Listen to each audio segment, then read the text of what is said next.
You can't remember, but here when you were testifying, you said you could remember. Lana ke uthi ke wafuna ke imali kanye nama cell phones angisakhumbuli ukuthi wasebenzisa luphi ulimi ngicabanga ukuthi wayekhuluma isiZulu kanye nesisuthu lana ke uthi awukhumbuli kodwa la enkantolo ushilo uye wakhumbula yebo yes How come now you recall it? I think I've always said in language ukuthi as much as kubhaliwe la and we've always had a debate in language for which means I clarify izolo ukuthi ngiqonda ukuthini ngalokho.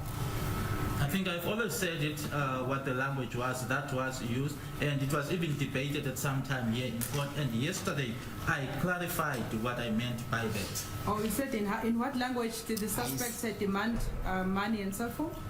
I said the person spoke in isiZulu suit, but and then I clarified ukuthi ngiqonda ukuthini mangisho kanjalo. Ngithe ke umuntu wayekhuluma isiZulu nesisuthu, but I then clarified isiZulu suit.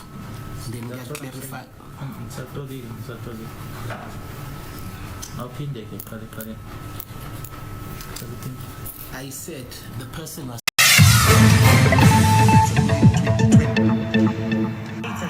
He was at the peak of his career. Who did not like that? Is this just... I'll say it was a hit. Where is the mastermind? Thank you, Brother Tia. Yes, kancane iqiniso liyavela. Kancane and uMthobisi is right. The truth will come out, even if it's not now, but eventually the truth is gonna come out. Listen to this. Paragraph 7, line number 7 as well, when you said the first one had a firearm in his hand and said footwork, cell phone and money. Oqala ke wayenephethe ke isibhamu esandleni sakhe wasesho ke amagama wawasho cell phone nemali. Yebo. Yes. I see that. Is that correct? Kunjalo. And ngiyacabanga ukuthi bengishilo ukuthi cell phone nomani into engakukhumbula futhi yakhe kodwa cell phone nomani wakusho. I think I did mention it yesterday that the cell phone and money, yes indeed, but the swear word I said that I couldn't remember it. Okay. And then let's move on to exhibit U2.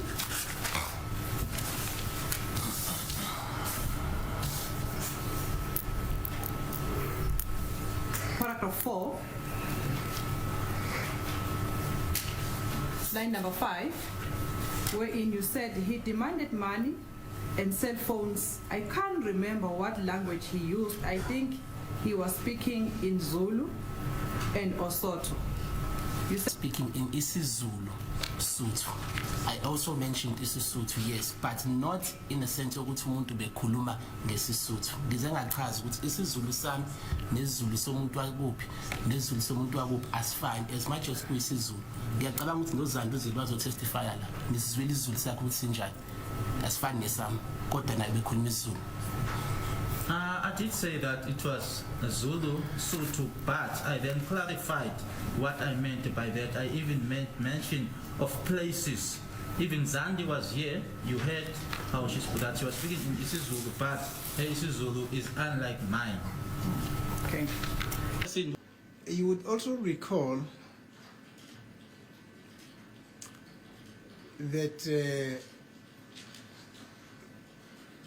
the witnesses were in the house who came to testify. You said the person who got into the house, actually, upon entering the house, he instructed the occupants in the house to give money and cell phone, but particularly, I think it was Mr. Twala, said that person spoke in isiZulu, but not a Zulu. In other words, you could hear that this person is not actually a Zulu, you know, it like it's township Zulu, but not like as in pure Zulu, as he put it.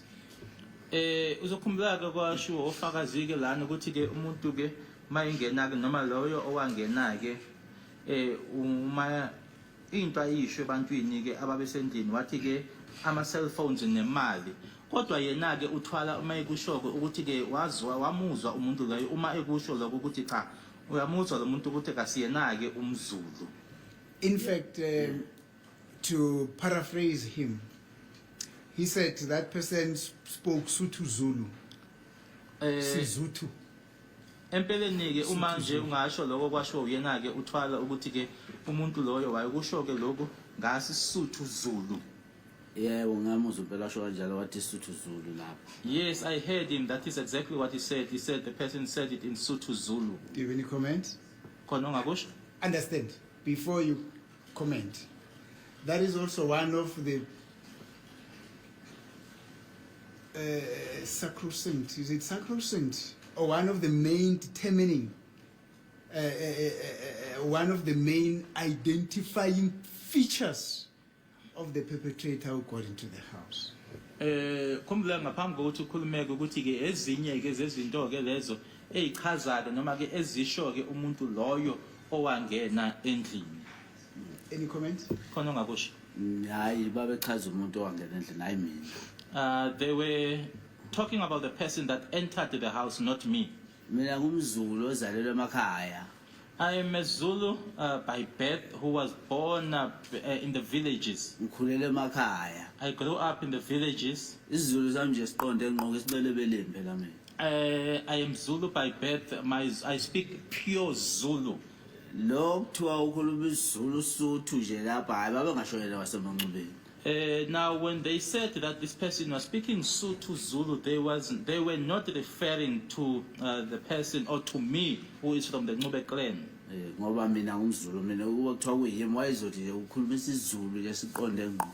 Because I am Zulu. If it was me, he was going to say that the person spoke proper Zulu. Kodwa futhi noma ngabe kuthiwa kunjalo futhi amaZulu maningi. But even so, there are many Zulu-speaking people. Akusimina ngedwa umZulu. I'm not the only Zulu person. Lokho abakushoyo lokho ukuthi isiZulu Sotho kuhlangana ngqona lezi zinto ezisho abantu abasendlini so dark in complexion in hayi kokukimi.